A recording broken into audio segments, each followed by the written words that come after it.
Welcome to Dial M for Films. Joining us today is the team of creators of Ray, an anthology inspired by four short stories written by Satyajit Ray. Director Srijit Mukherjee, Abhishek Chaubey, Vasan Bala, showrunner Sayantan Mukherjee, and producer Ajit Andhare will be meeting the first viewers of their series Ray on this show. Our year-round program members got access to watch the series ahead of release and have joined us today to chat with the creators. I want to apologize to the people we could not include, but Ray releases on Netflix on the 25th of June, so you can watch the series and access this conversation on YouTube. If you're watching this chat and have not watched Ray as yet, then please plug out because it will be filled with spoilers, but do come back after watching it. Srijit, Abhishek, Vasan, Ajit, and Shayantan, welcome to Dial M for Films. Thank you for making the time. Thank you for having us. Pleasure. Listen, congratulations, first of all. And I want to start by asking you, since Ajit is not here, anthologies are fairly new to Hindi cinema. Shrikade, a 1939 Tamil film, is widely recognized as the first anthology film in India. Satyajit Ray's Teen Kanya in 1961, based on Rabindranath Tagore's stories, is considered an anthology as well. But it was only post 2000 that Indian cinema, especially Hindi cinema, started experimenting a lot more with this format. Darna Mana Hai, Darna Zaruri Hai, Bombay Talkies, Lust Stories, Ajit Dastans, Pava Kadagal, Anam Penam, Unpaused are some of the examples of the anthologies we have seen in the past years. And there are a ton in the oven like Navrasa and Untitled projects that filmmakers are working on. I want to ask the filmmakers, what kind of creative opportunity does working on an anthology offer you? See, for me, it's always been that storytelling is of paramount importance.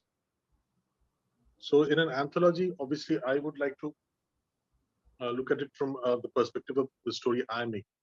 I think Shayantan is the person over here, person who ties these stories together and presents it. I think for him, it's a very, him or her, I think it's a very important thing to have different voices while storytelling. And an anthology does exactly that. Kind of gives you a spectrum of aesthetics, perspectives, takes, style, basically the different growing up of the different voices, their backgrounds, their social cultural milieu, their linguistic specialities. So basically, essentially, to capture versatility on a spectrum is what an anthology gives to the person who's putting it all together. Shayantan, were you having fun? Oh yeah, definitely I was. You get to see so many different ways of making cinema, right? I think that just really excites you because especially here also when we are working with uh, three directors, their style is so different than each other. The way they function is so different, and also what they have made is so different. I think that is such a beautiful experience, and at the same time, you get to have this macro understanding of what the show overall means, and how you can somehow get them together, somehow bring it together. So yeah, that's a lot of fun, I guess, for anybody who is making it ultimately. The opportunity really is to do a short film, because you don't, I mean, we are as filmmakers primarily bound by the 2.5 hour structure. And no matter what you do, the length of the film dictates, how it flows. But now things are opening up, and I think short films are getting a lot of views. We also, on the other hand, have long format in series. So as filmmakers, we are at a very fortunate time where we got the opportunity to experiment other kinds of structures. It was not possible. So for me, it's just that. I mean, I'd love to be part of anthologies just so that I can make more shorts, and they are then as anthologies, they're marketable, releasable, rather than just doing one shot. Abhishek, also, I before I go to Vasan, when we did your session of Dial for Films, I was speaking about location, and you said that, listen, it's ironic that you speak about location because we are in the middle of a pandemic and locations are not available. And for this shot that I have to shoot later in the year, I'm erecting sets, and it's the first time I'm going to be working that way. What was that experience like now that it's done and the film is out? I would say that we actually made the best of a tough situation because that we were going to shoot on set was a foregone conclusion. I mean, we could not really take a train from Bhopal to Delhi and shoot as we like. But what it did during the pandemic, as we were prepping for that film, we actually used the set in a way that solved a lot of narrative problems because the original short story is written in almost like a first person account. So most of the story is inside his head. So we use the set to our advantage to tell the story, and to do some magical stuff, which was possible only on set. Had we done it on a real location, we would have been stuck, as a matter of fact. So in that regard, it was a lot of fun. I mean, I'm not sure if I'd do it again, but yeah, this experience was very rewarding for sure. Vasan? Yeah, so this was very clear, selfish motive. Like I just wanted to be a part of it. So whether it made sense as an anthology also didn't matter. But then the good thing is, it's under a Ray umbrella. So so they, anyway you're on the edge because recreating or reimagine copying him is going to really you're going to dig your own grave. So the only way out is just go crazy and just do your own thing.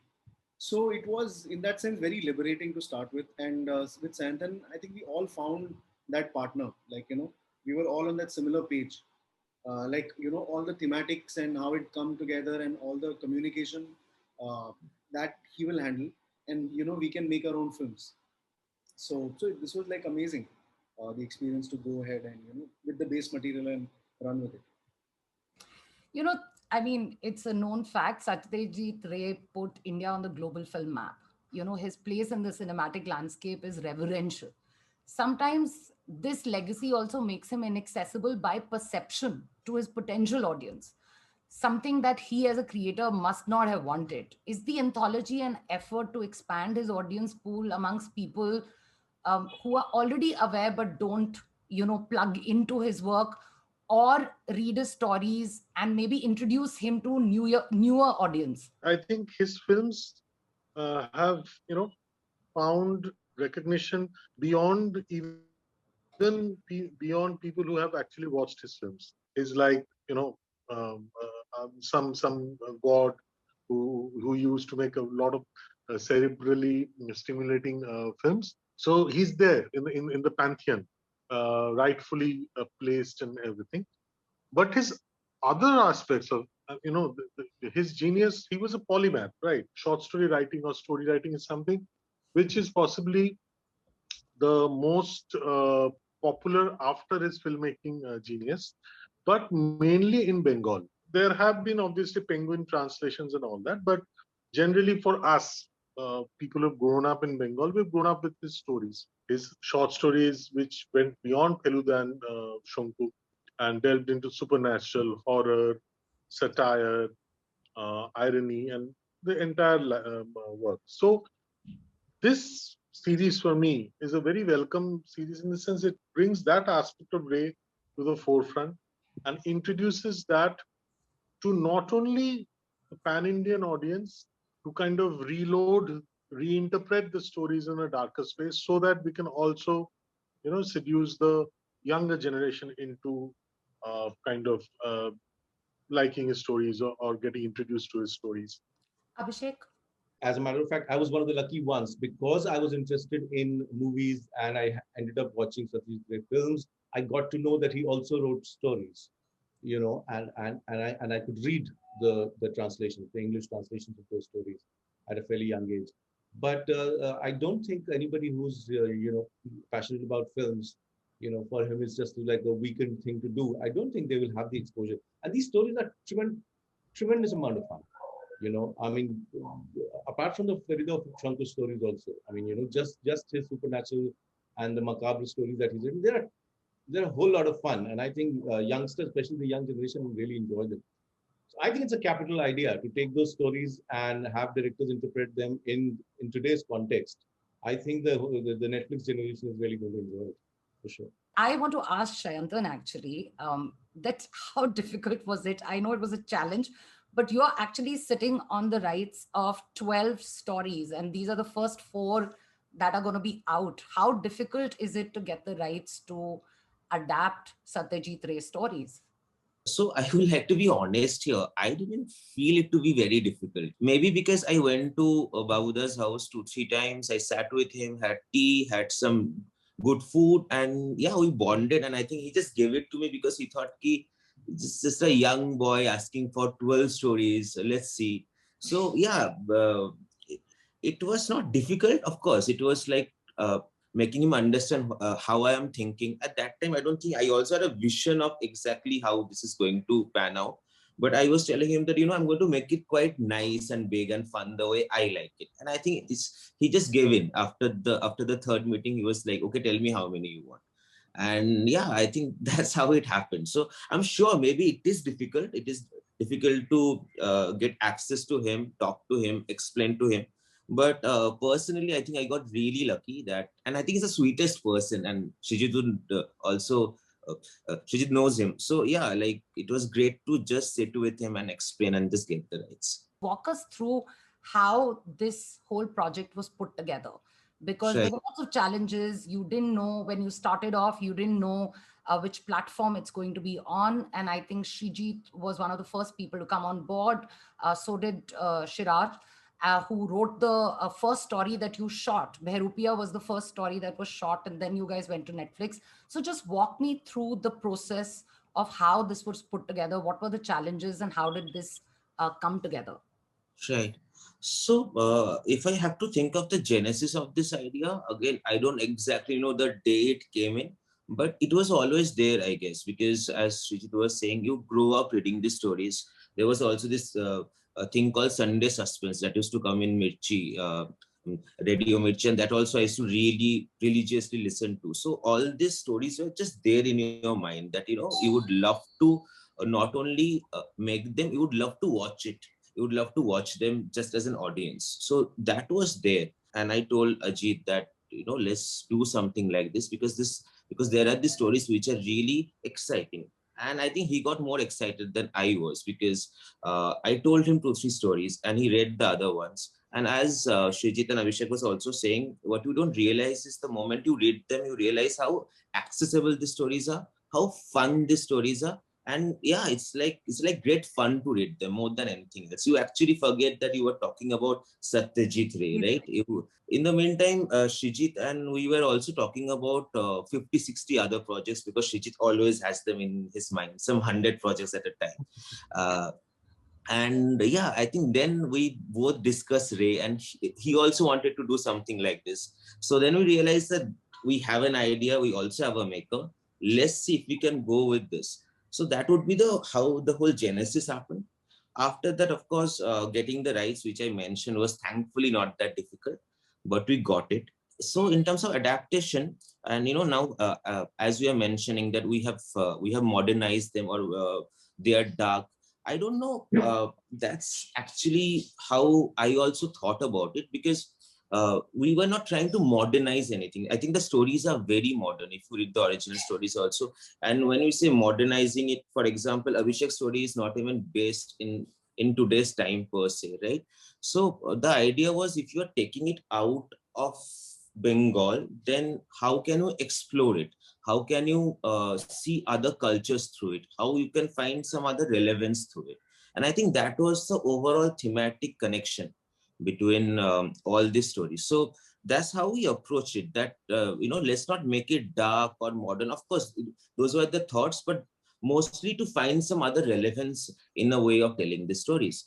And yeah, and I think when we wrote Bahurupi, or when we wrote Forget Me Not, these were, for us, at least for me, Srijit, and Siraj, these were the best ways we thought we can tell the stories.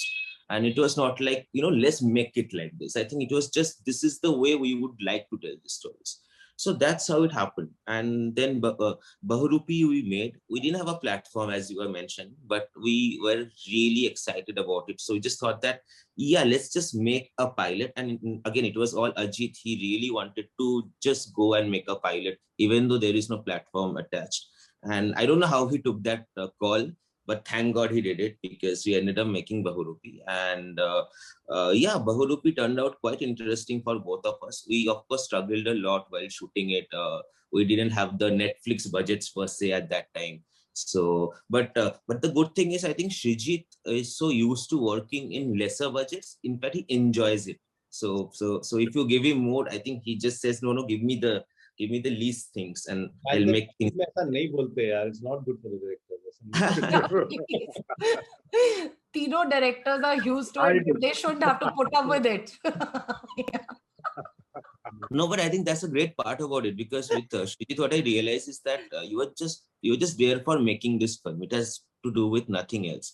All the challenges you are facing together, and he's really up for all the challenges. So I think that really worked out. And Abhishek, I met first before Vasan, and I pitched him 2-3 stories, and I really wanted him to do the other ones, the psychological thriller, the horror ones, because I thought in my mind I was like, those are Abhishek Chaubey's films. And he picked this one. I think the moment he picked this one, I was very excited, because you know that he really believes in it and he would love to make this. So that's how Abhishek happened. And Vasan and I just had a long chat on Spotlight and about what is this industry, how everybody is dealing in this industry. And I think from there Spotlight originated. The main struggle I would talk about here is the whole pandemic that happened, because a lot of us started something before, and then our plans changed. Things you wanted to make didn't really happen. Things you didn't plan, actually those things happen. So for all of us to start something before the pandemic, to make cinema during the pandemic, and then in the end to come out while you have made this, I think that was something like, it gives you a sense of closure, honestly, because you have finally 2 years you have been able to turn something around with this pandemic on your head. So yeah, that's how it was. Congratulations, guys. I'm going to open the house out for questions now, because everyone's waiting and lots of questions have come in and I can't put them off any longer. So can I request everyone on the call to switch on their cameras, please?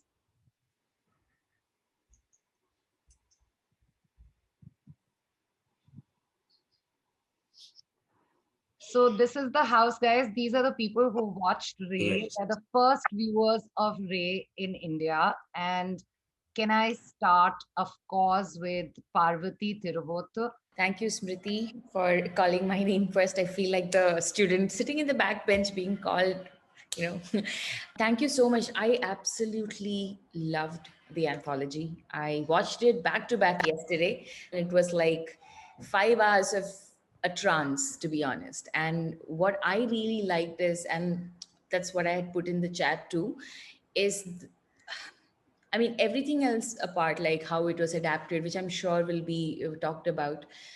The one underlying theme that I guess I also sort of not struggle with, but I'm constantly intrigued by, is our sense of identity that we constantly keep revisiting, reinventing, struggling with.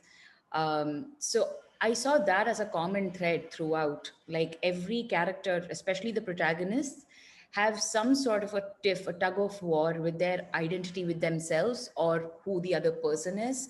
There is this trying to figure out who the other person is and where we land in the large scope of things. And while the storytelling and the performance and everything, it was very visceral for me. I really enjoyed that. But what really blew me away was the use of lighting, was the use of color.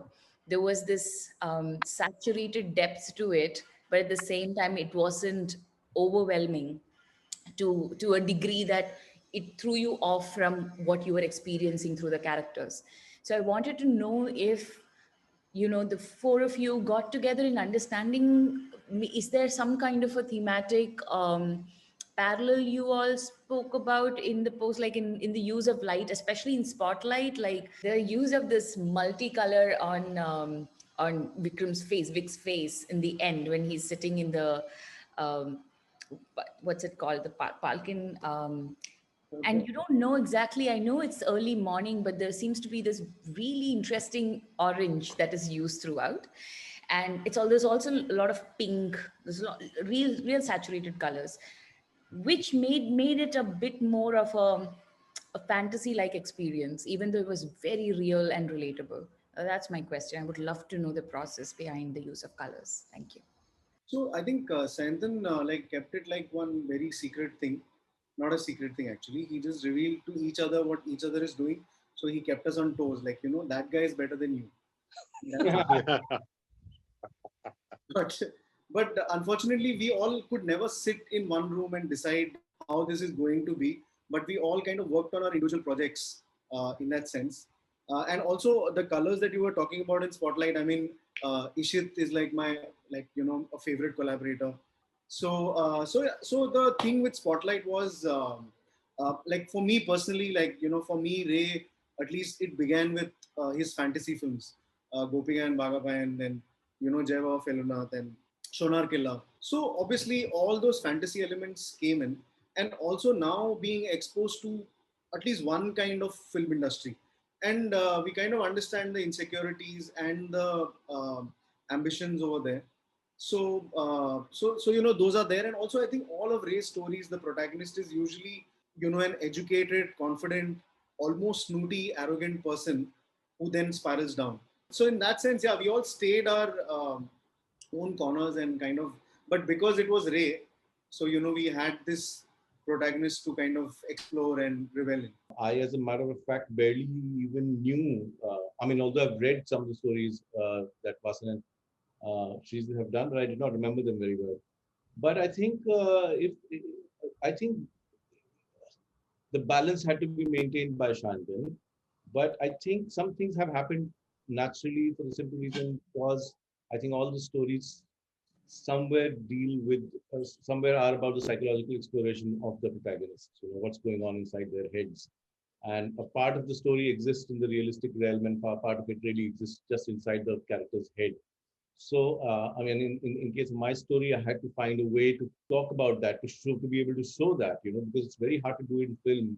It's very easy to do in literature. You can just write what the guy is thinking. So when working with my team, Anuj, the DOP, and Aditya, who did the production design, when we came upon the idea of treating the train set in a certain way, what was natural for us was to create that atmosphere as if you are in a sort of a mushaira or sort of a a very intimate gathering where ghazals are going on, and typically they would be underlit, warm and underlit with the lanterns.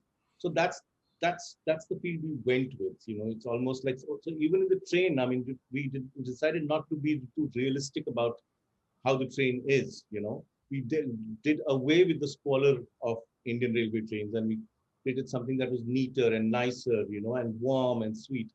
So because I mean, although what we are talking about in this story, yes, we are getting into Musafir Ali's head, and we are talking about what it is to be a thief or not, all of that. But we also had our tongues firmly in our cheek, so we just wanted it to be easy experience for the viewer, rather than shake them from their core or anything of that sort. I had a very simple objective. Uh, I had two stories, so they needed to be different.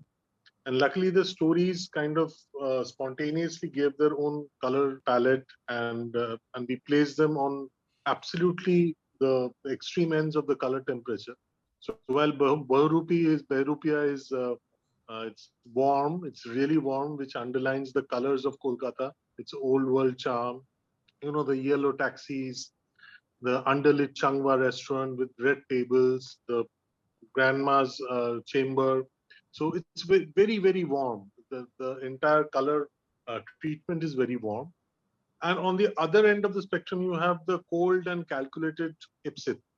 So his entire story is almost taken from a Kislowski morning with temperate, cold, absolute blue, white, glass kind of a palette where everything is ruthless, and we've maintained that throughout. And so if you see Forget Me Not and Behrupia back to back, you will understand the emotional, the geographical divergence of the two stories. That was essentially our design.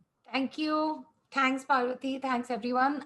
Can we unmute Ankush Sen Gupta, please? My question is to all the directors, actually. I grew up reading Satyajit Ray stories as I am a Bengali myself, and I recently adapted Bipin Chaudhary for theatre. So my question is, what stories and works of Ray influenced you as a director, and what made you short the ones you chose for Ray? I happened to, in fact, even before I read Feluda or Shankhu, I happened to read Indigo, back in the day, about 20 years ago or something like that. Somebody gave me the book to read. So I had read these kind of stories, these stories of Ray before I had even read the more popular ones. I, at that point in time, fell in love with them instantly because I was quite surprised with them, having seen some of his films. I found them, there's there to be a world of difference between his films and his short stories. I have a taste for such kind of stories, which are thrilling and have the element of surrealism, the macabre, and I really wanted to, in fact, at some point, mm, get the opportunity to make a Ray short story. I was also very surprised that so many haven't been made. I mean, they were just begging to be adapted for screen. As far as this particular film is concerned, I mean, and you'll have to give credit to Shantan for assembling the group of directors and choosing the stories and all of that. But when Shantan came to me, he gave me 4 or 5 stories to choose from. I think 3 or 4 stories to choose from. And like he said earlier, that he expected me to take on something that was dark and twisted. I really fell for the story because I thought it was so much fun. So COVID was already upon us, and I just wanted to do something that makes everybody's life easier rather than tougher. So I just chose that one. Srijit? As a filmmaker, obviously, you have everyone has their favorites. And interestingly, in another chat, someone was opining, and rightfully so, that your choice of Ray movies defines you as a person. So it's like if you like the Oppu trilogy, you're a certain kind of a person. Vis-a-vis, if you like a Charulata or a Nayok or an Oronet Ratri. My first brush with Ray was through a short story, actually, and that too not a Shonko or a Feluda, as is mostly the case. It was Septopasar Khide. It was the first short story of this compilation called Agdojon Goppo. So he wrote his short stories in compilations of 12. Agdojon Goppo, Aro Agdojon, Aro Baro, Ebaro Baro, Aket Pithe Dui, like that. For me, the short stories, as Abhishek said, they had huge appeal. They really captured my imagination. Ever since my childhood, I've been reading them, rereading them. I genuinely feel that he's fantastic as a short story writer, and I have lots of favorites. We're trying to get rights. Shantan is trying really hard, but there are a few other favorites also. Apart from these two, I thought were most amenable and compatible to the mandate of Netflix and Viacom of reloading or reinterpreting the original stories in a darker space, because the original stories, remember, were written for young adults. So there was no graphic content, there was no darkness beyond a certain point. So we changed the endings, we introduced characters, took it a notch or two higher in the darkness quotient. When Sayantan gave, I think Sayantan had shared one more story with me, uh, which was about the guy who's living alone and he's haunted by the past. Which was that story? Shadhan Babu Shandu. That one. But Shadhan Babu Shandu. yeah, but I just I think there was the CGI dog and a lot of things that scared us away. But beyond that, I think Spotlight just spoke to me because anyways, I wanted to make a film about movies, and this seemed like the perfect excuse. And also, as Abhishek said, or Srijit said that what Ray you like kind of defines you as a person. So I think I kind of always saw Ray as a really cool, accessible filmmaker. It wasn't like languid or lilting kind of a filmmaker I never saw. Even if you see the first frame of, say, Pratidwandi, it comes out of a pyre and just smash it into like Dhrituman's raging face. And, there are guns, there are knives, there is adventure, there is, beautiful people, and there is music. So, it's all blockbuster aesthetics only. I kind of saw it as that, and I kind of embraced it in the same sense and love and awe and excitement as well. So, which is what, made Spotlight an easy choice to kind of pick and also to explore the way it has kind of shaped up. Can I request Pritha Mukherjee to be unmuted, please? First of all, thank you, Srijit sir, Vasan sir, and Abhishek sir, to take out the time to actually speak to us. My question is specifically for Mr. Mukherjee.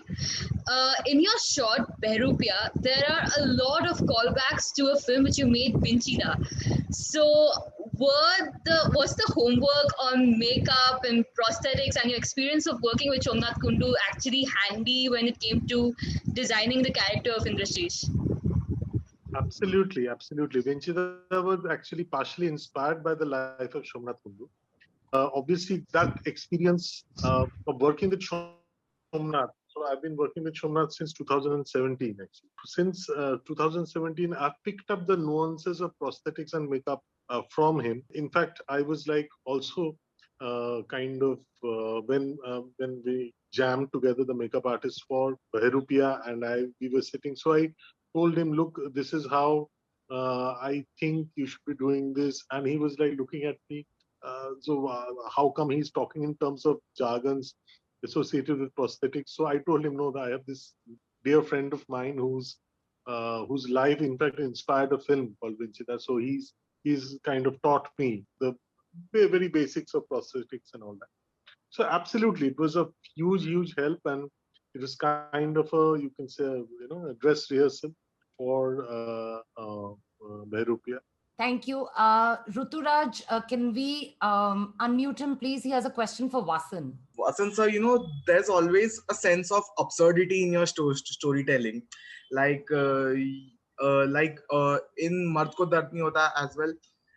So I wanted to ask you, what motivated you or what pushed you to go to such level of absurdity, especially the montage where he was shooting for the Hollywood audition, and yet make it a fun and a sensible package. So consciously, I don't chase absurdity.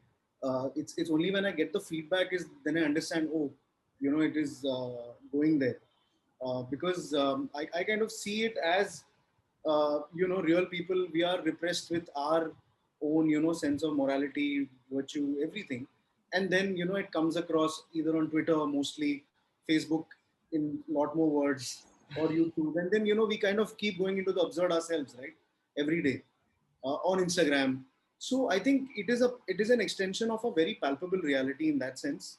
And also, Spotlight was about artists, and artists as such, me or actors or everyone, we all go through our phases of false enlightenment. कुछ ऐसा थोड़ा बहुत झटका लग गया, oh, now I have understood life, or so, and we feel that we've gone through that churning. We feel we've gone through that whole maze, and we have emerged with some kind of clarity or on to the next level. So in that sense, that whole Hollywood audition was just that kind of trance, which I feel was like I wasn't aiming for the absurd over there. Like the brief wasn't like let's go bizarre. The brief was just try and follow him and take him where, and also give us an opportunity to like tap into some of Ray's work, and just it automatically gives like an hallucinating tribute to. So those were the things. Also, like a thing since these marketing has happened, after films, actors are always asked, how did you prepare? And so much pressure after Heath Ledger died. So everyone has to say something extreme they did, and that's bullshit. But we all have to play into that bullshit, to keep up an image, to form something around us, create a myth around us. So I think while creating a myth, we can just slip and enter into another rabbit hole. So it was just a comment on those things, yeah. Because if you just go through all the actor interviews, if they have nothing, they'll say, "I've locked myself in a room." Yeah, and with internet, with phone, what do you do? Yeah, lock myself in a room is like. But yeah, I mean, we all go through our false enlightenment and absurdities in real life, which is nowhere close to the movies. I can see Parvati laughing, Vasan. I also want to take a moment to just say hi to Ajit. Ajit Andhare has just joined us, the producer of Ray. And of course, he's going to take a whole session if I started just cataloging what Ajit has done for the television and digital space. He has also produced Jamtara, which is a personal favorite. And I'm so glad that the second season is going to come soon. And of course, She and Taj Mahal 1989. Ajit, welcome. And there are lots of questions coming in for you, Sayantan, and everybody. Can we unmute Rohit Tambul Vadekar, please? My question is to Sayantan sir and Ajit sir. Like we are coming across an increasing number of anthologies nowadays. So is it rightful to assume that the OTT markets are showing an active interest in short format content, and thereby are people seeking to make more anthologies? And also, like, does it reduce the pressure of keeping up the expectations with the audience, since there are like four different stories and the next season does not require that amount of audience expectations? So how does that go about? So let me take that, Rohit. Very interesting question. And look, anthology, I'll take you back to a film called Bombay Talkies, which we had produced many, many years ago, which actually was the first anthology we tried in the theatrical format. And what you saw as Lust Stories on Netflix was actually, Bombay Talkies traveling and becoming Lust Stories. So now anthologies is been a subject of much debate within the studio for us as well. There are many things which work for anthology and many which don't. So what works for anthology is of course the freedom that you have, that you are virtually able to assemble very different storytellers who can bring in their own flavors, their own lenses. Somebody asked the question, color palette, uniformity. Actually, you need not do that at all. And in fact, the whole idea is that you're free to really shape the stories the way they themselves shape, right? So there is a lot of creative freedom this format gives you. It also, from a consumer point of view, is very interesting because today, with especially in lockdown, so much of consumption happens on the big series, and binging has caused some kind of, I guess, viewer indigestion as well, at least in some of viewers of my kind. Now, an anthology doesn't take that kind of a time commitment, so you can sort of quickly put in an hour or so, and you don't need to even. You can even pause between two stories. So I think structurally it's consumer friendly and therefore it works for the platform. But at the same time, it is not a continuing story. So therefore, of course, no appointment viewing, no binging, which are all, again, gold standards for platforms to chase. So I think this is a debate that is always happening within platforms for and against anthology. For us as creators, it is always a very refreshing format. It allows us to do things which many of the other formats do not allow you to do, and therefore we favor it. So far as Ray is concerned, I think the structure was we use one director to tell all stories. But then it's obvious that we thought that if we actually even create a variable on the director telling different stories, it will add to the appeal of each story, and it will therefore add a completely different dimension. So that is how sort of we arrived almost at there's no other way. The other thing is this was to be a 12 city format, so each story was to be in one city, and it moves. So that again made it like an anthology. I love anthologies. They are easy, they are friendly. They let me do a lot that I cannot do in a long format in film or in a series. At the same time, I'm sure there are people who love their binging as well. Tell me something, Ajit. I wanted to know from you that also the way the anthologies are reviewed, and not mainly from the audience but the critics. There almost seems like there is some not just thematic, there is some consistency that everyone keeps speaking about. I just wanted to know from you as to, and the directors, as to what the lens on those reviews is, because that also pretty much defines what people start to expect out of anthologies. You're right. You're right. And in fact, some of these things one does look back even in hindsight, and your question becomes more sort of visible to me. And I wonder whether we really thought about this, because I think the best help we got is from the man Ray himself, because I think, as Sayantan also alluded, there is a certain uniformity in the writing quality. I think if you see the graph, almost every story starts in a very normal, accessible, understandable world where the characters are very usual. And then you go to this either absurd, as in Vasan's story, or bizarre in Srijit's story, or whatever you choose. And that's what has happened. That's why each of the stories has evolved very differently. And I would say that if there is any tonal quality which is similar, it is by the grand blessings of Satyajit Ray himself, and we can take very little credit for it. It is happenstance, happy incident of all four guys possibly finding something common in the universe they were inhabiting. Can we unmute Indrakshi Mitra, please? My question towards Srijit Mukherjee is that he has worked in many other forms, many other stories of Satyajit Ray, especially Feluda. He has made that into a series as well. So I would like to ask, like, what is the difference while you were filming these two short stories into this series and while you were filming for Feluda? What was the difference in these two? It was a very, very loyal adaptation. So much so that there were lines in the script which are actually directly taken from the text. And since we've grown up with the text, and we know some lines of Feluda and Lalmohan Ganguly and Topche almost like the back of our hands. So we identify with them. So which is why I kind of remained very, very loyal, and we made a series which was a purist delight in that sense. Here there was a question of a reloading or a reinterpreting in a much darker space. The backdrop, the context moves away from the original, keeping obviously the essence of the story intact. The central plot device is intact. Only we've tinkered around with the ending, we've tinkered around with the characters. We've continued with the nightmare where Ray had given a relief to his readers by kind of at the end rescuing the reader from the nightmare, saying that no, it kind of didn't happen, that kind of thing. We took it to a space where what if it did actually happen? So that kind of a change, that kind of a thematic pushing up in the general direction of darkness and being more graphic. So all these treatment issues, all these aesthetic movement made this kind of an exercise much different from let's say, Feluda. Thank you. Can we unmute Akash Huda, please? My question is to Sayantan. It is that why the choice? Why is there a choice of the language Hindi? Was there a particular reason to not keep it in Bengali or any other language?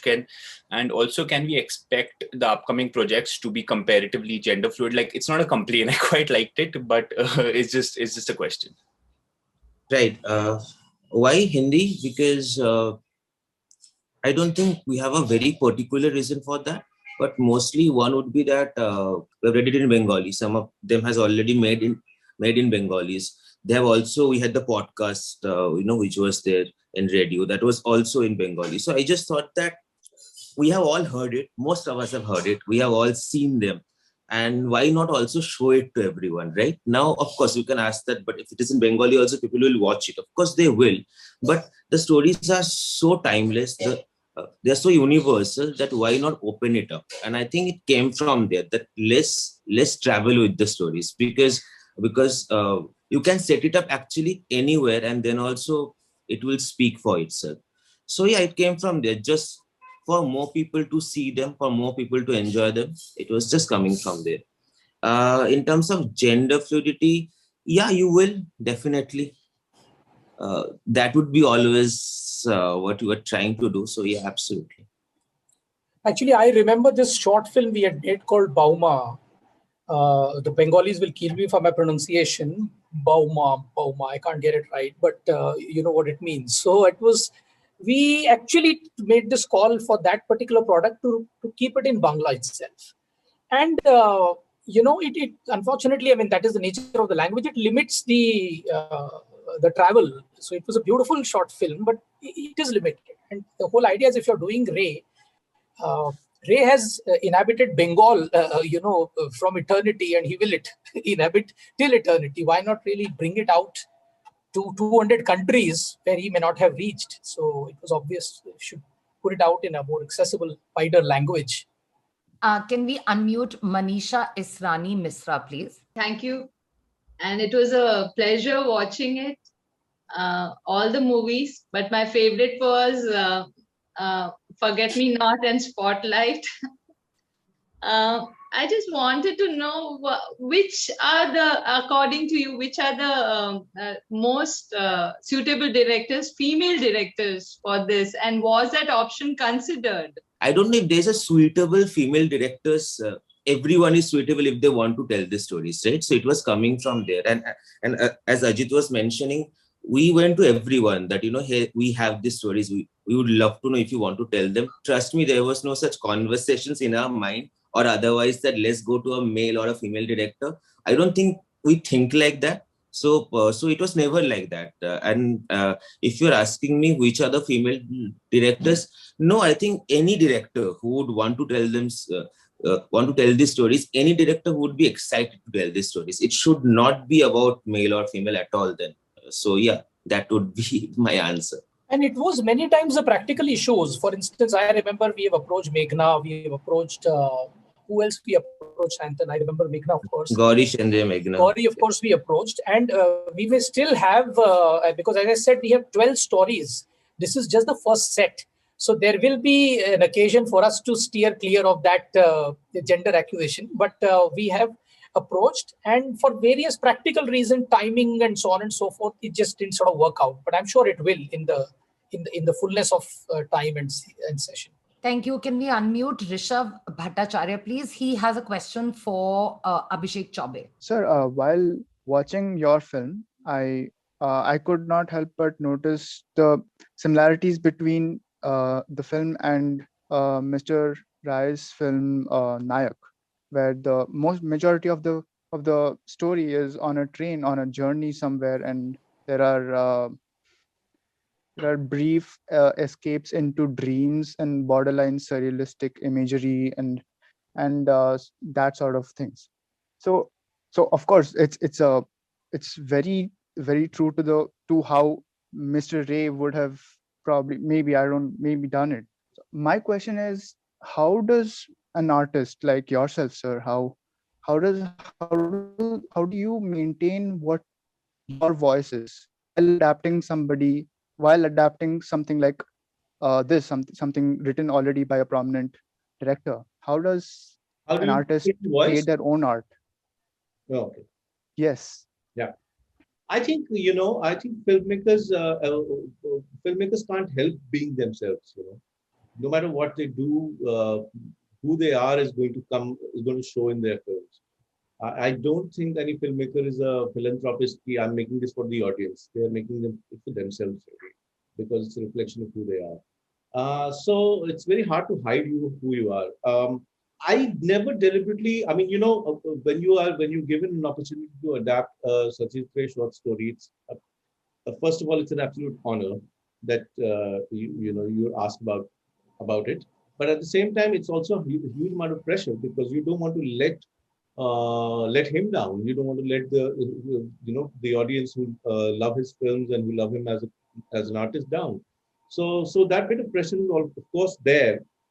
But I never tried to deliberately imitate or try to borrow anything directly from him. I already had his story to work with. There was always this reflection that when we did something, we realized, oh, I mean, this almost sounds like an homage to Ray. I mean, but that was always in hindsight. We never set out to do anything of that sort. Basically, I mean, what you're trying to do when you were given such a Ray story to adapt is, save your ass. I mean, so that you're not humiliated. You don't do a bad job of it. I mean, you do a good job of it so that, you preserve your dignity and you're out of it. This was a great story. This was a fun story. This was a very funny story. I had two great actors and I had a great set of technicians. And I think the changes that we made from the story to the screen, we only made it so that whatever what Ray Babu was trying to say in his story, we could accentuate that thought, bring it out easily for the screen. Those are the only kind of changes we really made. Otherwise, we decided to stick as close to the story as possible and enjoy ourselves while we are at it, more than anything else. Thank you. Can I request Debraj Goswami to be unmuted, please? I just actually wanted to touch base on the protagonist introduction in the films, which was very interestingly done considering the short time. So if I would request if everyone could just let us know the journey through which we went for that. I think there was no specific plan as such that we'll go, low angle and we'll have a kind of a larger than life BGM and Dan Tara, you have the protagonist. I think I've not seen Spotlight or Hangama, but for Behrupia and Forget Me Not, I think we went with the characters. The organically, the kind of lensing, the kind of introduction in Rashish or Ipsit would deserve or kind of demand. That is what we treated them to. I don't think there was any separate design for a character introduction kind of thing. It flowed very spontaneously from the character, from the story, from the graph, and obviously we needed to have an initial point of the graph, like all stories and all characters. So that initial point A, was defined by the particular protagonist, his cultural milieu, his economic background, and everything. So yeah, I guess that's that. Vasan? Yeah, so I mean, we were under no compulsions of creating a hero. These were all characters who were protagonists. So so if you're talking about designing something, that really wasn't the idea over here. Though in the promo you still see back shots of everyone. That just happened.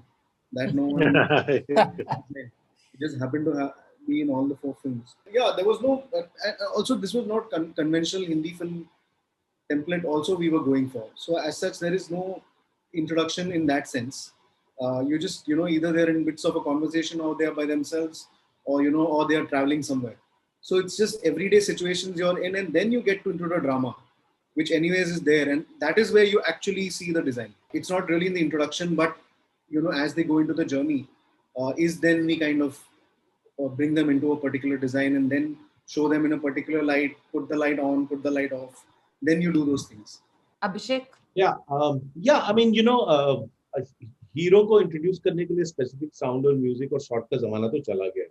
So I mean, you don't do that anymore. You do it in certain kind of films, but certainly not in an anthology like this one. I think the shot that I chose to introduce Musafir was for the simple reason because what I really wanted to do was to introduce a character who is so self-assured, so smug in his success, so self-involved, that he doesn't care who's around him. He's just walking in this tunnel on the way to the platform and singing, lost in the melody. So I mean, that's why the introduction is the way it is, because I just wanted to bring out what the issue with this man is. And I think I do that over two scenes before he actually meets his nemesis. Yeah. Thank you. Can we unmute Tanisha Davra, please? My question is a general one, and for me, K.K. Menon and Manoj Bajpayee are, one of, few of my favorite actors, and their performance was astounding in both the stories of Bahrupiya and Hangama Hai Kyo Badba. So what I want to know is why you chose them for these stories, and I want to know if both of them were given the liberty of adding their own essence to their characters, or did they completely transform and get into the skin of the original characters when they were written? I mean, I'll start with Manoj and then Srijit will talk about KK. Manoj is one of my all-time favorite actors. Also I have had a absolutely wonderful time working with him. So I look for opportunities to create characters for him, as a matter of fact. And when we wrote Hangama, I think there was general consensus between Niren and Ajit, Sayantan, and all of us that Manoj Bajpayee would be an excellent, option for the character if he so chose to work with us, and he did. Yes, most actors bring a lot of their personality into the characters that play. So it is not often that you write something and you already imagine the actor playing it. You also, as a writer, as a creator, you grow up, you warm up to the idea of somebody playing the character. So there is no doubt about the fact that all actors, definitely the good ones, bring their personalities into the character they play. However, they really have to travel some distance from who they are to become the character that they are going to play. So in the case of, I don't think Manoj has ever played a ghazal singer or Urdu, speaking guy in his life. I think he did something in Zubeda, but where he played royalty or something. But this was a very different shade. And also the funny thing was that while he had to come across as a ghazal singer, he had to speak Urdu convincingly. He had to learn how to, press the right chords in the harmonium, all of that. I also said that don't take yourself too seriously. When you do lip sync to the ghazal, I mean, remember this is the comedy. Don't become Jagjit Singh completely. I mean, don't do so. He had to find balance, where he also puts a smile on your face when he's singing. So all of that was there, and I mean, it's just great to have somebody like a Manoj in your film, or KK in Srijit's film's case. I mean, and to be honest with you, you just they are like supercomputers. You just feed a little programming, and then you get the results so easily. Your work really becomes very easy. Over to Sri. So fabulous to see Gajraj and Manoj in the same Yes. frame. It's such a treat. Yeah. Srijit, KK? Yes, KK, again, as Abhishek said, I always look for an opportunity to work with KK. I absolutely love what he does, the way he approaches his craft. And I've been stalking him for a very long time, actually, since 2013, trying to, cajole him into doing various things. Finally, I kind of cracked this one, and we become very good friends over the course of years. And his wife is a Bengali, and he has this thing for Kolkata. He has this soft corner for the city and the Bengali culture and everything. So Indrashish was it came quite naturally to him, I would say. As far as how much liberty, see, you jam with them. You take a character, you talk to them, they talk to you. It's like a duet. So if the character is a song, it's like a duet between the director and the actor. So like you give off a line, and he picks it up. He gives off a line, the director picks it up through its treatment. So that's how it happens with KK, and that's how it happened with KK as well. And but one thing I'll have to say, the amount of dedication that he displayed because of the prosthetics involved, and in the humid, sweltering heat of Kolkata, hours and hours he would patiently wait, and he will not lose his cool and everything. He will be focused. And these sessions were quite grueling because he had 3 or 4 very different looks, and I was not satisfied with a lot of trials, and it was a very long trial and error method. And since, as someone else pointed out, I already done a film and I work very closely with makeup artists. So I am very finicky when it comes to that kind of thing. And again, as Sayantan said, that then we didn't have a lot of budget, and it was a very limited production in terms of budget, and so we had to make the most of meager resources. So all that, while it's a challenge for definitely a challenge for the producer and the director, it is also a challenge for the actor. And KK being KK, he's accustomed to a lot of luxuries, a lot of resources while shooting and everything. So the fact that we couldn't give that to him, and yet he kind of made his character what it was, despite all these bottlenecks, is something which is very admirable. Srijit, actually, everyone wants me to extend the question, and also request you to talk about Ali Fazal as Ipsit. Of course, so I was aware of Ali's work, Guddu Bhaiya and all that, and then obviously Victoria and Abdul bhi hai. So he had a very interesting, filmography, and I was quite keen on working with him. As Abhishek was saying, sometimes just the novelty of a character, excites the actor. And I don't think Ali has done anything like this before. The ruthless corporate guy who's almost robotic in his efficiency and success. So he loved it the moment we pitched it to him, and it was a fantastic experience working with him. We've had our share of arguments, yes, but then we've resolved them, and we've resolved them so well that the scene, it got escalated, and we kind of then after that there was no looking back. One great thing shooting a film in sync sound is that there are certain things you can never replicate in a dubbing. Ali's performance, I thought, is such a sync sound performance. Such small nuances, takes of breath, some stutters, some scanning, some of certain lines. This entire repertoire is something which I think will be only possible if you're shooting sync sound, and Ali made full utilization of that, and I'm glad he got cast as Ipsit. Were you ever tempted to cast a South Indian actor to play Ipsit, Nair? Sayantan, would you like to take that? No, we did actually. We spoke to a couple of the actors down south as well. Some of the dates didn't work out. And then eventually it was Ali Fazal. But yeah, we went through a round of exercises with, talking to actors, from South, from here also, and then finally to us.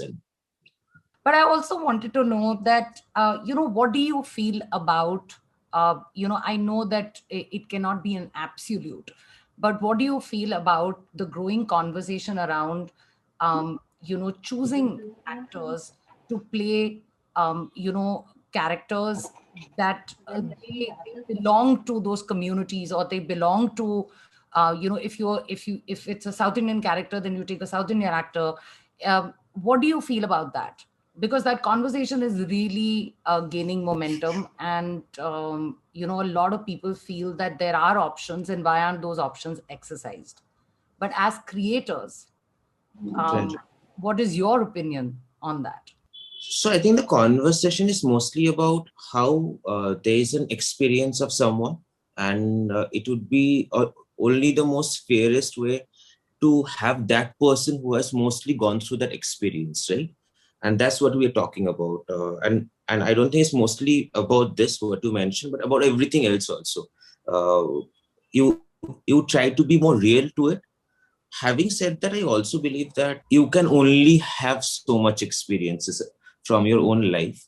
And we are talking about storytellers here. We're talking about creators here.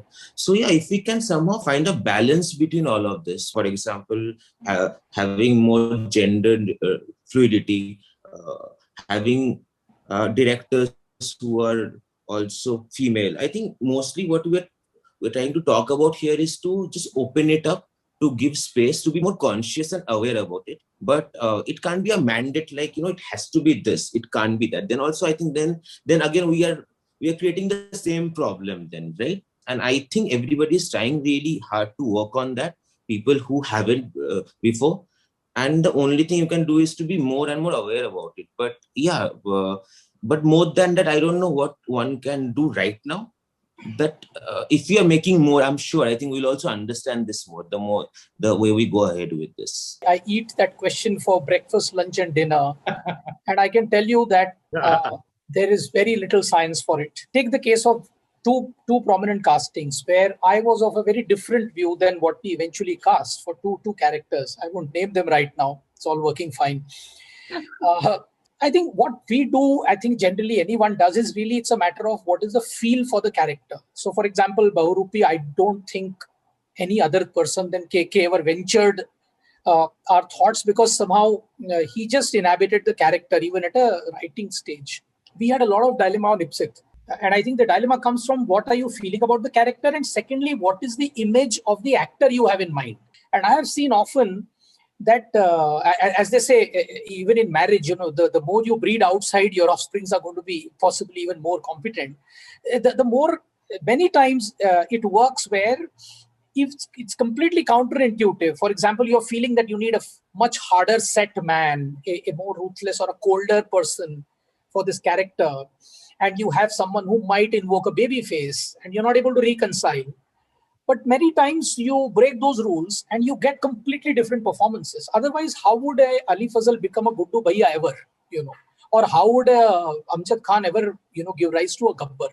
So this is one area where all sorts of things happen, and they should happen, because I think only then the magic comes. And I wish that it was also as beautiful as I'm telling you, because sometimes it's a hard fact of availability, and you, as they say in that politics is the art of what is possible, so is filmmaking. You may dream up and conjure these beautiful character and actor meetings in your head, but you're not able to get them for all practical reasons. So it often is also a very major compromise, but it's a very difficult one, because and we've really sort of had lots of discussions, and Sayantan broken our head on this.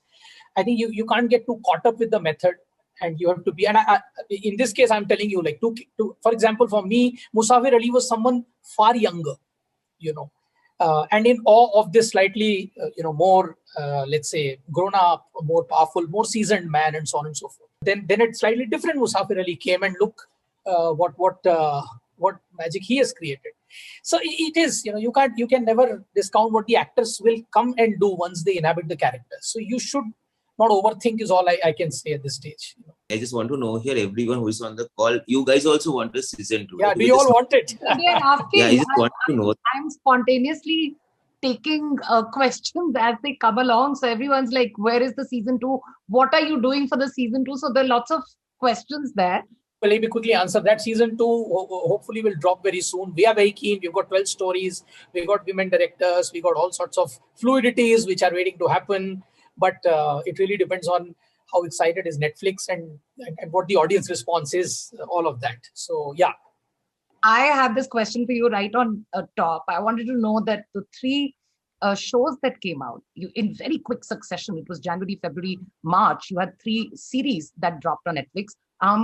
And they were all licensing deals. But Ray, did the success of the 3 shows make it easier for you to create for Netflix? Was it easy to get Ray off the ground? Look, yes and no, because I think the advantage with the first 3 series was that they were already way into production.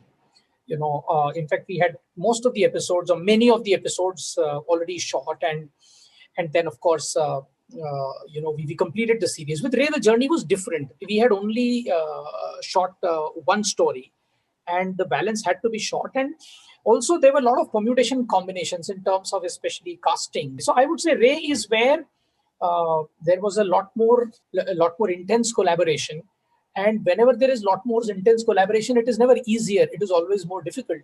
But but I think it's for the good of the show. For instance, where I really want to compliment Monica and her team is to really push the casting.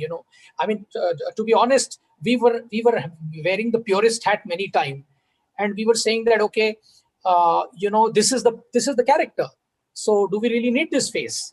But look, today when you look back at the trailer and you suddenly say, oh, you pulled off a casting coup. So I think there's a lot of contributions which come from very different schools of thought, and when they kind of come together, as long as everybody's intents are aligned and pure, I think you can sort of work in a fashion like this and create this. And yet at the same time, I think it's vital to leave a lot of creative freedom to the one who's making it. So you can't do too much of a backseat driving. And I think this is something I really want to appreciate Netflix for. They understand it. They let us do when we have to do. They push us when they have pushed us, and so on and so forth. And I think it's worked quite well, and which is why all of our output at Tipping Point is actually on the platform on Netflix. Whether it's Jamtarashi, Taj Mahal, or Ray, and hopefully we'll see second seasons of all of these. Lovely, Vasan. Lots of questions about the casting of Hashmargan, and then unanimously from Parvati to everybody, they're like Radhika was brilliant. Yeah, she was. So yeah, so both Harsh and Radhika, in a way, I had made calls even before the script was written. The story was there. So for Radhika's character, there was no other discussion. It was only Radhika. For Harsh, obviously, there were a lot of discussions. And then I threw in Harsh because I knew there's going to be a jolt, immediate hatred. Anil Kapoor's son, let's hate him, nepotism and all that. Then there is that minuscule Bhavesh Joshi love, which I was counting on. Like at least Vikramaditya Motane ke through, that love will come. His name is also Vikram. Yeah. So in that sense, see, I've known Harsh since Bombay Velvet. So I've known him for a while. And when this film came along, I thought, he could be like, an interesting option to try out. Because the original short story had obviously a fading hero's journey. And in those days, it was always about the fading hero.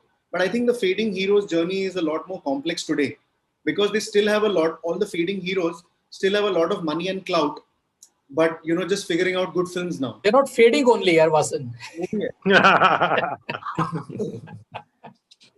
So here, I think the problem was young and burning out. And also what works as an advantage for me is anyone today is a celebrity, right? A young guy, person, lady on the internet could be a celebrity, could be earning a lot of money. So celebrity culture in that sense for the youth has kind of widened. So it was much, so I can convince you with the casting saying, okay, this person is popular. And, there is a scope that, you'd probably buy it. Harsh comes with his exquisite wardrobe as well. Which people are talking about. Oh, yes, it's incredible. I mean, the shoes. Abhilasha and Harsh, they put it together. It was incredible. Harsh did close to some 30-40 readings with a coach, acting coach, and then with me, he kind of did some 10 readings over Zoom.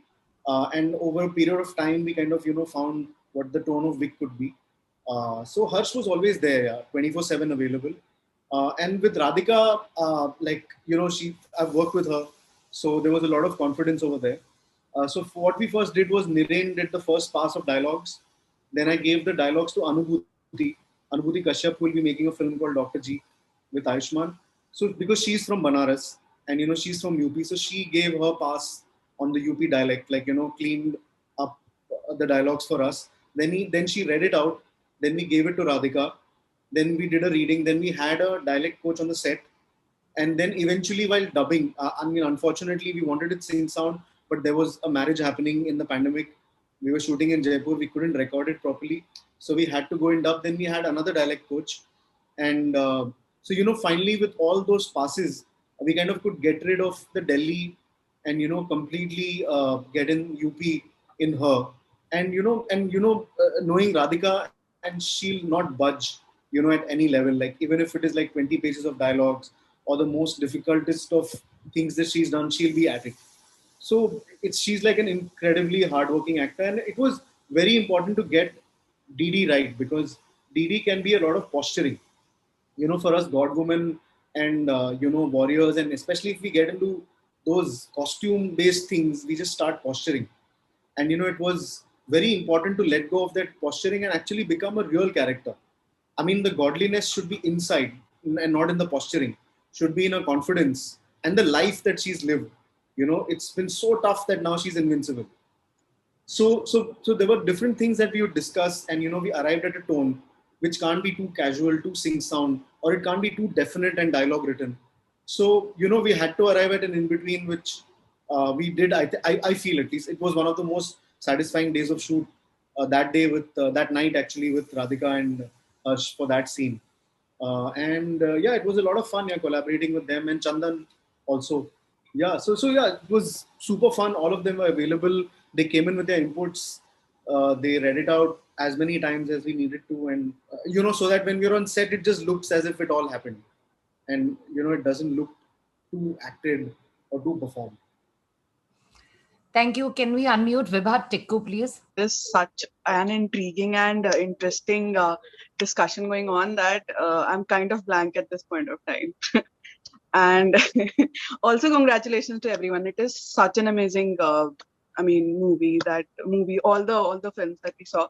So my question is that there is there is revenge in almost every movie, every part we saw. So where did that come from? That there is this common emotion that is going on. There is revenge. There is this mental trauma, I would say, or there is this self-doubt that everyone has. Even in Forget Me Not, even with Indrashish, when he looks into the mirror and talks to God, and tries to go and destroy a facade with the man, and then becomes a facade himself.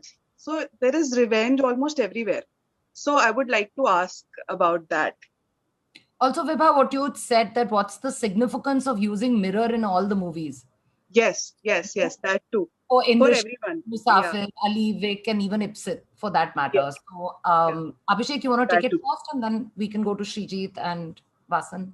I had absolutely no idea that Srijit and Vasan were using mirrors. I had no clue. So if it has happened, it's a happy accident, and it's great. In my case, in the case of Hangama, for me it was a natural choice for the simple reason that Hangama, the original short story, Barin Bhaumik's Ailment, was written in first person mostly. So it's very easy to do in literature. You can talk about what's happening inside a person's mind as well as what's happening externally. And it becomes that much tricky in cinema because if you were to just use voiceover to indicate what's going on then it's a very, very low hanging fruit to convey what's going on in the character's head. Also, like I said earlier, also one of the important things for Musafir's character for me was to talk about how smug he is, how self-assured he is, that he is such a success and nothing can ruffle him, nothing can remove him from the comfortable position that he's in his life. And then subsequently the story is exactly about that. So it just flowed naturally that when he talks to the mirror, he's transported miraculously to the stage and talking to his audiences, which he does for a living, as a matter of fact. I mean, a lot of ghazal singers are actually very fond of talking, so they do that in the middle of their performance. So it was a natural device, and then it was a question of how do we do that, and I think that was one of the most fun things I did in Hangama, making the set a certain way so that I could use that. So it just flowed naturally. I just wanted to talk about what's going on in Musafir's Ali Head, and I had to find a device for it. And the train, was very set, offered me that device, and I just flew with that.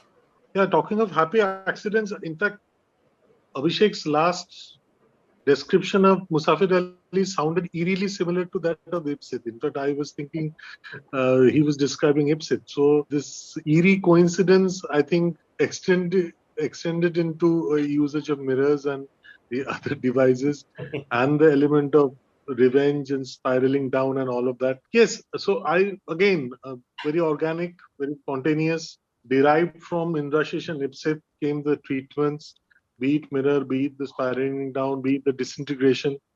With in case of Forget Me Not, one interesting device that we kind of use is we used progressive lensing and lensing in a way so that the close-up of Ipsit, as we go through his disintegration, becomes distorted. So keeping the distance same, we just used wider and wider lenses so that the breaking apart of the disintegration became very visual. And so we had kind of 14 inflection points of his integration, and we used to converse, me and Swapnil in this. So this is now point 13. So this is point 12. So here you put this, here you put that lens. So we were trying to accentuate and prop up the histrionic disintegration so beautifully helmed by Ali, with our lensing, which was getting progressively distorted, and obviously also the edit pattern. The edit pattern to begin with in Forget Me Not is much more self-assured, it's crisp, it's slick, it's smart, it's sharp.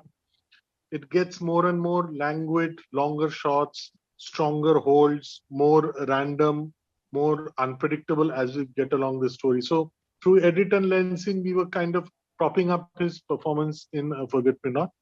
And that again flowed very naturally, very organically from Ipsit's journey. So, I mean, mirrors are obviously interesting things, like, because our own memory of our own self is a mirror image, which is wrong, which is like the opposite, right? Unless you have perfect face symmetry, what you're seeing in the mirror is not you. It's a slightly different image of you, and that is what you carry with yourself. So the one thing that you trust is not 100% accurate, and that is what we carry with ourselves all our lives. And then we see our photos being tagged on Instagram and like, fuck, itna bura kyun hai? So it leads us to vanity, and it is obviously all that. And then in Satyajit Ray's films, which is why it is movies and in his books, the good thing is his protagonist is a learned thinking person. And a learned thinking person will go for self-destruction in his and her own learned thinking way, because he or she has the capacity to think, and thinking can lead to so many possibilities, and one of which could be paranoia. So it is, the dumb person who will lead you, because, that person doesn't need to introspect and can always be confident.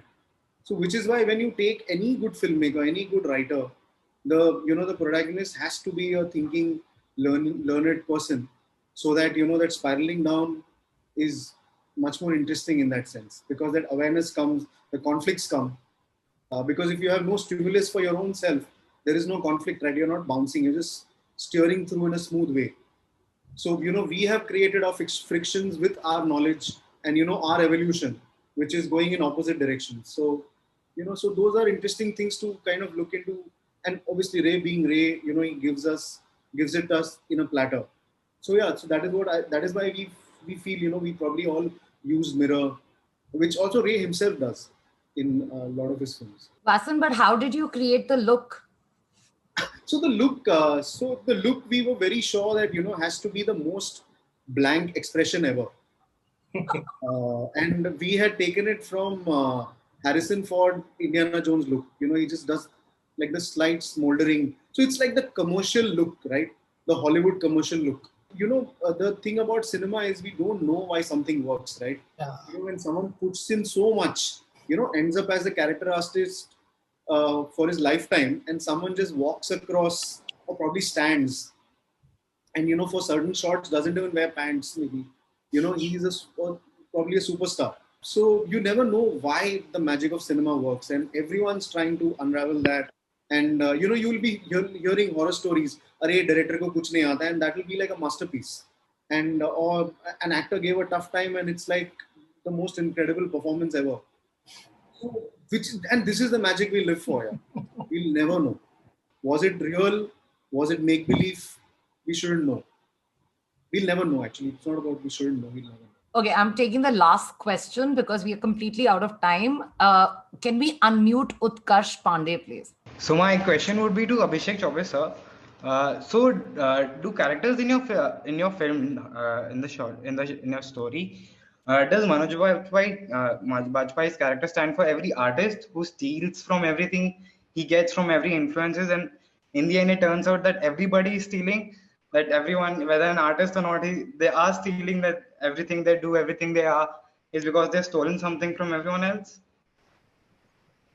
You know, another dear friend of mine who saw the film thought this was about plagiarism. It's great if you think like that. Fine with me. But it's about the larger question that we are all thieves, regardless of whether we are artists or not. And what I really want to do through that is that we are all thieves. We are all bad people. You know, it's the yin and yang thing. We might be good, but we have a lot of bad in us, and it's okay. As long as you have the chance, you have the ability to confront, you know, look at yourself and accept the fact that you're a bit of an asshole. You know, there's going to be deliverance. There's going to be, you know, redemption for you, and everybody deserves a chance of redemption. So yeah, I mean, you know, that's what I did. I think I just tweaked the original short story a wee bit, because understandably, because it was a short story. I mean, it ended at the punchline, and while I was adapting that story, I just wanted it to go one notch deeper in terms of what it's trying to say. And the very fact that it dealt with an artist, I think, leads to that interpretation that we talk about plagiarism. Plagiarism is like theft, like any theft, you know. So in that sense, it applies not just to artists. In my head, it applies to all of us. Yeah. I want to thank everyone for giving us this much time. 2 hours just before release is a record, guys. So thank you so much for being patient and for making time for this. For your first viewers, 2 things are certain, that this slot definitely wants a season 2. So start working on that if you haven't already. Vasan, we need more cameos from you. I'm not saying this, of course, I'm up for it, but everyone's saying that. So start working on an acting career, I guess, maybe extend the cameos. But thank you so much for letting us watch the film first and for being here. And I also want to thank everyone for joining us, and best of luck. Thank you. Thank you. Thank you. Thank you very much. Thank you. Thank you so much. Hope to see you all in a cinema hall really soon. Yeah. Yes. Yeah.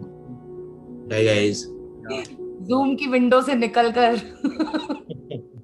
To watch the conversations on Dial M for Films, subscribe to our YouTube channel, MAMI Mumbai Film Festival.